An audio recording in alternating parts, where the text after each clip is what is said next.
नमस्ते।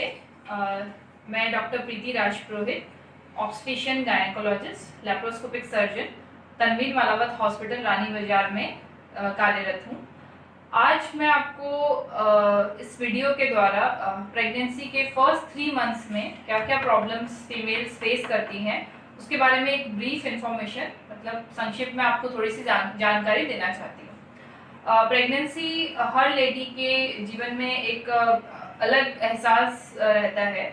उसमें हमारे शरीर में ऐसे चेंजेस होते हैं जो कि पहली बार हो रहे होते हैं, तो महिला को बिल्कुल समझ नहीं आ रहा होता है कि ये सब क्या हो रहा है, इन सब के साथ एडजस्टमेंट कैसे होगा और हम इनसे कैसे इसके साथ एडजस्ट हो सकते हैं। तो फर्स्ट मैं सिम्टम्स की बात करूंगी। तो फर्स्ट 10 डेज अगर आपके पीरियड के ऊपर चढ़ते हैं तो उस अवस्था में आप सबसे पहले घर पे प्रेगनेंसी किट जो रहता है उसके द्वारा टेस्ट करें। उसमें आपकी 2 गहरी लाइन अगर आती है तो आप ये कंफर्म मान सकते हैं कि आपकी प्रेगनेंसी है। अगर उसमें हल्की लाइन आती है तो आप अपने डॉक्टर से संपर्क करें और 7 डेज के बाद हम वापस वो टेस्ट रिपीट कर सकते हैं। फाइनल कंफर्मेशन जो प्रेगनेंसी का है वो एक बार आप अपने डॉक्टर के पास जाकर सोनोग्राफी के द्वारा, जिसे हम विएबिलिटी स्कैन कहते हैं, वो करवाना ज़रूरी रहता है। वो विएबिलिटी स्कैन 6 वीक्स पे, मतलब कि आपकी जो प्रेगनेंसी के जो पीरियड आपके मिस हुए हैं उसे 15 डेज के बाद तक आप करवा सकते हैं। उसमें हम क्या देखते हैं कि बच्चे की धड़कन कैसी बनी है, बच्चा जो है वो बच्चेदानी के अंदर है या बच्चेदानी के बाहर ट्यूब में तो नहीं है, मतलब जिसे हम एक्टोपिक प्रेगनेंसी कहते हैं, जो कि एक हाई रिस्क कंडीशन रहती है। तो इससे हमें बेसिक बच्चे का जो फॉर्मेशन है वो ठीक से है या नहीं है उसका अनुमान लग जाता है।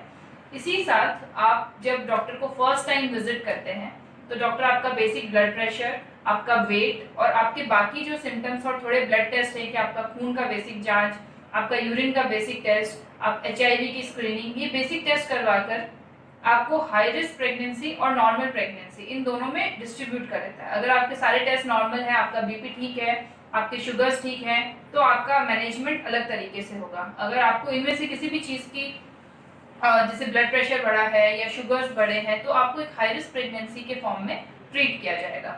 तो वो जो फर्स्ट विजिट के ब्लड टेस्ट हैं वो बहुत ही इंपॉर्टेंट रहते हैं। सिम्टम्स की अगर हम बात करते हैं तो प्रेगनेंसी में महिला को आमतौर पे थोड़ा हैवीनेस लगता है, नहीं है तो हर समय पेट में भारीपन सा लगता है, हमें वॉमिटिंग और नॉजिया और एक अलग ही तरह का टेस्ट पूरे दिन मुंह में लगता रहता है। तो इन सब चीज़ों से हम कैसे अपने आप को एडजस्ट कर सकते हैं कि अगर पेशेंट को बहुत ज़्यादा उल्टी की तकलीफ है और अगर उसको मुंह में हर समय खारापन सा और ऐसा लगता है जिसे हम मॉर्निंग सिकनेस भी कहते हैं, तो उसके लिए पहले आप घरेलू उपाय करें। घरेलू उपाय में आप जो है हर 2-2 घंटे में कुछ ना कुछ खाने के लिए लेते रहें। मॉर्निंग में उठकर खाली पेट खाली चाय और खाली पेट दूध ना लें। चाय या दूध अगर आप लेते हैं तो उसके साथ कुछ टोस्ट या बिस्किट या रोटी कुछ भी लें और हर 2 आवर्ली आप थोड़ा लिक्विड जैसे पानी ले लिया, जूस ले लिया या इलेक्ट्रल पाउडर हो गया, टैंग हो गया, ये कोई भी जो चीज़ें हैं उनको हर 2 आवर्ली थोड़ा थोड़ा लेते रहें। इससे क्या होगा कि आपका हाइड्रेशन, मतलब आपके शरीर में पानी की कमी नहीं होगी और साथ में जो आपको वॉमिटिंग का सेंसेशन आपको लगातार बना रहता है उसमें काफ़ी कमी आएगी। तो इस तरह से आप वो मॉर्निंग सिकनेस को ठीक कर सकते हैं। अगर इन सब के बाद भी जो आपके घरेलू उपचार हैं, इसके अलावा एक अदरक का जो टुकड़ा है अगर हम उसको अपने जीभ पे रखते हैं तो अदरक का जो रस निकलता है उससे हमारा जो ये वॉमिटिंग का सेंसेशन है वो काफ़ी कारगर सिद्ध हुआ है, उसमें वो काफ़ी ठीक रहता है। अगर इन सब चीज़ों से आपकी वॉमिटिंग की सेंसेशन या मॉर्निंग सिकनेस या उल्टी में कोई फर्क नहीं पड़ता है तो अपने डॉक्टर से मिले, ऑब्स्टेट्रिशियन से मिले, वो आपको मेडिसिन कुछ चालू करेंगे जो उनके प्रिस्क्रिप्शन के बेसिस पे आप ले सकते हैं, जिससे आपकी वॉमिटिंग ठीक रहेगी। अगर आपको इतनी वॉमिटिंग होती है कि आप बिल्कुल पानी नहीं पा रहे हैं या फिर आपको यूरिन नहीं लग रहा है 1-2 दिन से, तो ऐसे कंडीशन में आपको एडमिशन की ज़रूरत भी पड़ सकती है। तो अगर ऐसी कंडीशन हो तो उसमें देर ना करें, उस कंडीशन को हाइपरेमेसिस कहते हैं और उसमें आपको भर्ती भी रहना पड़ सकता है। दूसरा जो मेन कॉमन सिम्टम होता है वो कॉन्स्टिपेशन का रहता है। कॉन्स्टिपेशन का क्यों कंप्लेन रहता है? क्योंकि हमारे बॉडी में उस समय ऐसे हार्मोन्स रिलीज होते हैं जो फर्स्ट 3 मंथ्स में कॉन्स्टिपेशन या कब्ज की शिकायत मरीज को देते हैं। उसके लिए आपको बेसिक एक तो पानी का इंटेक जो है वो ज़्यादा रखना है। दूसरा, अगर आप फ्रूट्स जो हैं उनके जूस की बजाय अगर पूरे फ्रूट्स लेंगे तो उसमें छिलका रहता है फ्रूट्स के अंदर, तो वो छिलका एक रफेज का काम करता है, तो वो आपको कॉन्स्टिपेशन जो है उससे आराम देने में फ़ायदा करेगा। अगर इन सब घरेलू उपचारों से आपका नहीं होता है तो फिर डॉक्टर आपको लेग्जेटिव प्रिस्क्राइब करेंगे, तो आप अपने डॉक्टर से मिलिए और आप लेग्जेटिव प्रिस्क्राइब कर सकते हैं। जो आपको जनरल वीकनेस सी लगती है, वो क्यों लगती है? क्योंकि आपकी बॉडी जो है आपके लिए और आपके बेबी के लिए प्रिपेयर हो रही है, तो उस हिसाब से उन सबको दूर करने के लिए बस प्रॉपर डाइट लें। जो भी सीजनल फूड है जो कि उस समय अवेलेबल है, वो सारे सीजनल फूड का आप उपयोग करें। फ्रूट्स ज़्यादा लें, जूस भी आप ले सकते हैं, पानी ज़्यादा लें, लिक्विड ज़्यादा लें, और डाइट का प्रॉपर ध्यान रखें। हर 2-2 घंटे में कुछ ना कुछ खाते रहें। तो इन सब से आप जो बेसिक आपके वीकनेस के सिम्टम है, कॉन्स्टिपेशन का सिम्टम है, जो मॉर्निंग सिकनेस का सिम्टम है, उन सब से आपको निवारण मिलता रहेगा। इसके अलावा पेशेंट को फर्स्ट 3 मंथ में यूरिन के काफ़ी कंप्लेंट्स रहते हैं कि उनको बार बार यूरिन जाना पड़ता है। अगर आपको थोड़े समय में अगर यूरिन बार बार जाना पड़ रहा है तो उसमें कोई घबराने की बात नहीं है, क्योंकि आपकी बच्चेदानी उस समय बड़ी हो रही होती है, तो वो ये नॉर्मल चीज़ है। बट अगर आपकी यूरिन में जलन हो रही है, बर्निंग सेंसेशन है, या आपको हर 10-10 मिनट में यूरिन के लिए जाना पड़ रहा है, या किसी प्रकार की आपको उसमें स्मेल आ रही है, तो फिर आप अपने डॉक्टर से उस समय एडवाइस लें। वो आपके कुछ यूरिन टेस्ट और करवाएंगे, उसके बेसिस पे वो आपको मेडिसिन देंगे।